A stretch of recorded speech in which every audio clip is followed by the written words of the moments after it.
আজকে আমাদের একটা স্পেশাল ডে। আমার বৌমার শুভ জন্মদিন। আজকে শ্বশুরবাড়িতে বিয়ের পরে প্রথম জন্মদিন।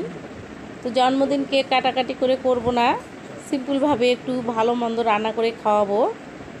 আর বৌমার বাবার বাড়ির লোকজনদেরকে দাওয়াত করেছি, আমার বিয়ান। তো এখানে কিছু আইটেম রান্না করেছি, এগুলোই আজকে শেয়ার করব আপনাদের সঙ্গে কি কি রান্না করেছি।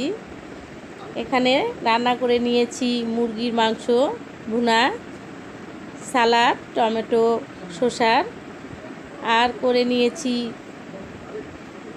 ছোলা ভুনা, বড়ইয়ের আচার, পোলাও, আর পাতা কচুর ঘন্ট করেছি। আমার বিয়ার খুব পছন্দ।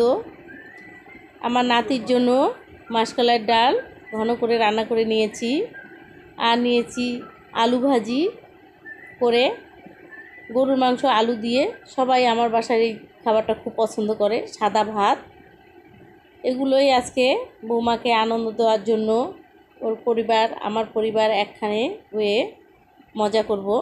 চলে এলো আমার বিয়ায় আমার ভাগ্নি, আমার নাতি, আমার দেবরের মেয়ে, আমার ভাগ্নি। তো সবাই খেতে বসেছে। খাবার টেবিলেও অনেক মজা করতেছে ওরা। আপনাদের সাথে আজকে দিনটা শেয়ার করে নিচ্ছি, বৌমাকে শুধু আনন্দ দেওয়ার জন্য।